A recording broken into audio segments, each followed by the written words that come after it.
part of our video. Here we start with preamble. What is a preamble? Preamble is the introductory part of the Constitution and is the first page of our Constitution, which gives about the ideals, about the importance of our Constitution. So what are the things which is given importance in our country? So it gives importance to these important points. The first one is we the people of India. The most important thing in our Constitution or our Constitution is framed, which gives importance to we or the people of India. So whatever is given in the Constitution is for us or for the Indians. We the people of India is very important in our Constitution. The next one is our country is a sovereign, socialist, secular, democratic republic. Now what is this sovereign?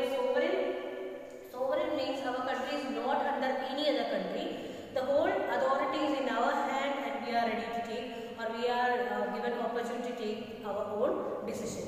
Then socialist is a socialist country, means economic and social justice, and with that freedom is there for us and we are equally considered. There is no up or down. Equality is there in terms of social and economic. Inequality should not be there. Everything should be equally distributed among all the people of India. Then secular, it's very important. Our country is a country where there is no official religion. Every people who is in India, if they are Hindu, Christian or Muslim or any category they belong to, they all are considered equal. Our country is not categorized as a particular religious country. Then democratic country, because our country is democratic, we elect our representatives, our MLAs, members of legislative assembly and members of parliament are directly elected by us by universal adult franchise.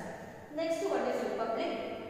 Our country doesn't have any king or queen. It is not under the control of any king and queen. Our nominal head is president. He is also indirectly elected by us or indirectly elected by the directly elected representatives by us. That means our MLAs and MPs are electing the president. So we cannot say that it's a hereditary one, or it is it's a thing, or a presidentship is they are getting from by birth or as a hereditary one. It is also done by election.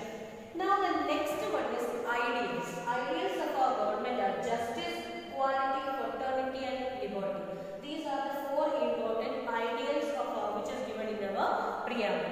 The first ideal is justice.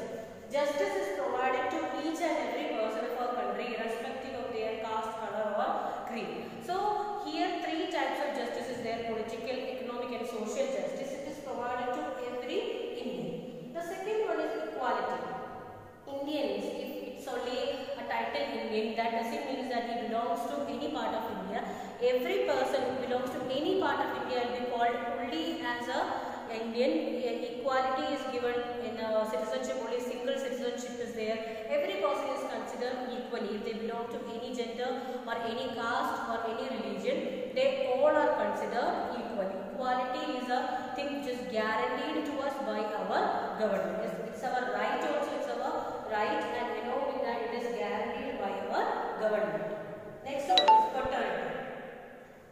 Fraternity means brotherhood. Everybody should consider each other as their brother and work for the well-being of each and every person in our country. So that is another important ideal of our government, that is fraternity. The last one is liberty. Very important. We are free to think. We are free to speak, or we are free to give our own ideas in our country. We are not restricted in any way. There is freedom of thought, freedom of expression, etc. in our country. So this is the fourth ideal. So the ideals are justice, equality, fraternity and liberty. So these four are the ideals, and the important thing which is given in our preamble are, so our country is a sovereign, socialist, secular, democratic republic. So these are the most important topics which we are going to discuss in the second part of our video. So let's watch the second part PowerPoint presentation. Let's start with preamble. The preamble is an introductory part of the Constitution. The ideas of the Constitution are embodied in the preamble. Our preamble starts like this: we, the people of India, having solemnly resolved to constitute India into a sovereign, socialist, secular, democratic, republic. So we'll study about each one in detail now. And to secure to all the citizens justice, liberty, equality, and fraternity. So this is the main theme which is included in our preamble. The preamble to the Constitution of India reflects the aims and objectives of the Constitution. It tells us about for what our Constitution is made and what are the important features of our Constitution. The purpose of our preamble is it indicates the sources from which Constitution derives its authority. The states the objects which the Constitution seeks to establish and promote. So let's start the video by nature of state. In nature of state, we, the people of India, it's very important. Our constitution gives importance to we, or the term we, or the people of India. It means the Constitution of India derives its power and authority from people of India. Then the next one is sovereign, socialist, secular, democratic, republic. So our country is a sovereign, socialist, secular, democratic republic. Now we, the people of India, our country, or it means that our constitution derives its power from people of India. It indicates that the Constitution of India has been made by the people of India through their elected representatives in the Constituent Assembly. So it is made by the people of India and by the Constituent Assembly. Now the next terms, sovereign, socialist. The term sovereign reflects to the independent authority of the state. It indicates that Constitution of India has been made by the people of India through their elected representatives in the Constituent Assembly. Next one is socialist. The term socialist refers to the economic and social equality of the country. That means this has been ensured in the Constitution of India by inserting the word socialist in the preamble by the Constitution, and the change was made by the 42nd Amendment Act of 1976. Next point is secular. The term secular means considering every religion as equal or not making any religion as the state religion. The word secular has been inserted in the preamble by the Constitution by Amendment Act of 42 in 1976. It means India is a secular state. That means the state does not hold any religion as the state religion. Every citizen of India has a liberty to profess, practice and propagate any religion of his or her choice. That means India is a country where you can profess, practice or propagate any religion. There is no restriction for any religion, and each and every religion and the people belonging to that religion is considered equal in India. The country does not favor or promote any particular religion. It does not discriminate anybody on the basis of religion. This has been ensured by incorporating freedom of right in our fundamental rights. So, in our fundamental rights, 6 fundamental rights are there. In that, right to freedom of religion is inserted. That means you are free to profess, practice and propagate any religion of your choice. But you are not allowed to force anyone to accept your religion, and everybody is free in their own way to profess and practice their own religion of their interest. Democratic and republic. Democratic. India has a democratic government. That means the people of India govern themselves through the elected representatives in the parliament, at the centre and at the state legislature. That means MLAs and MPs are elected by us. We cast a vote and we elect them. So India is a democratic country. We are ruled by the people of our own choice by our universal adult franchise. It is conducted in every 5 years. We are electing our representatives of our choice. Universal adult franchise means any person who is above 18 years of age can cast a vote to select their representatives. Now, one man, one vote. Only one person can cast one vote. Discrimination is not there regarding caste, creed or religion. Everybody is free to cast vote. Next one is republic. Republic is a state which does not have a king or queen but has an elected head. In our country, the head of the state is president, but he is only considered as a nominal head. The head of the powers vest in the hands of prime minister, who is an elected representative, but the head of the state is president. He is only a nominal head, and he is elected by the two houses of parliament, upper house and lower house, Lok Sabha and Rajya Sabha, and the state legislative assembly. They elect the president. He is not an official, he is not an hereditary heir, and he is elected by the people who, or the elected members, MLAs, MPs elect him. Now, objectives of the constitution. Coming toward the portion of objectives, the preamble of our Constitution of India have summarized its objectives as follows: justice, then equality, fraternity and liberty. These are the four important objectives. The first one is justice. Justice means the preamble provides for political, social and economic justice to all. In that, first one is political justice. Political justice means it implies that all citizens of the country possess equal opportunity to participate in the political process. As stated earlier, this is done through universal adult franchise. Every person who is above the age of 18 can cast a vote to elect their representatives. Social justice. It implies that all the citizens are equal in the eyes of law. There is no discrimination in the basis of caste, gender, creed or religion.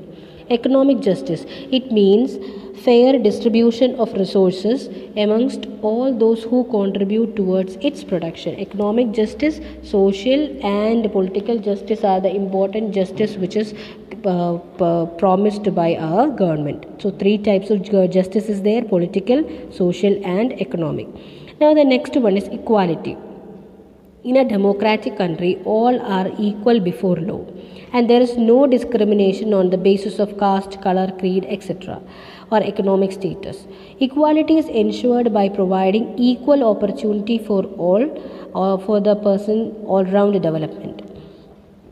All the citizens of India are treated equally before law and are ensured equal protection by law. So every person is considered equal and they are given equal opportunity and equal protection.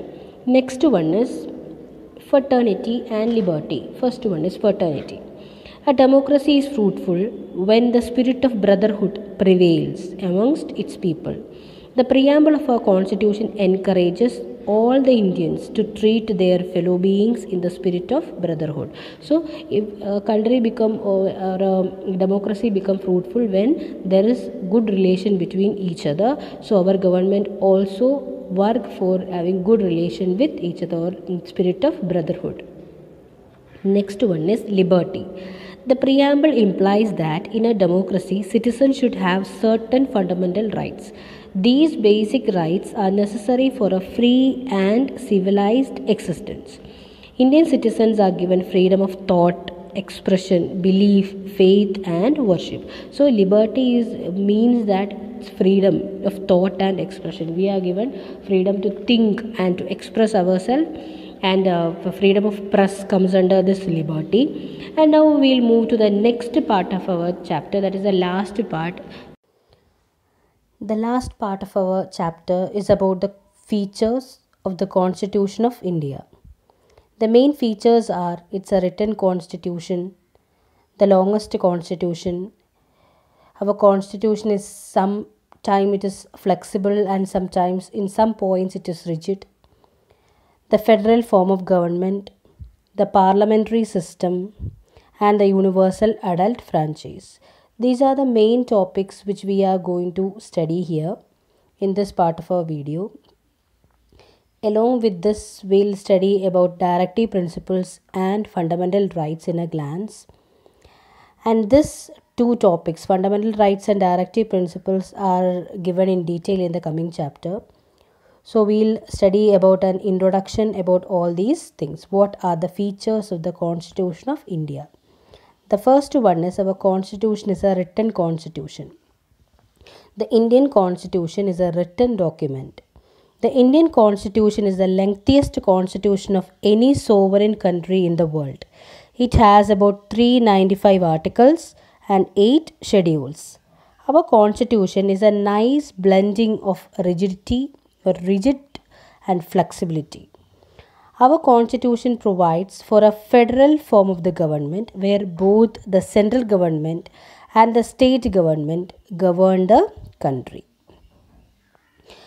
So these are the four important points we can say about the silent features of our constitution. It's a written constitution, and it's a lengthiest constitution containing 395 articles and 8 schedules, and it is a nice blending of rigidity and flexibility.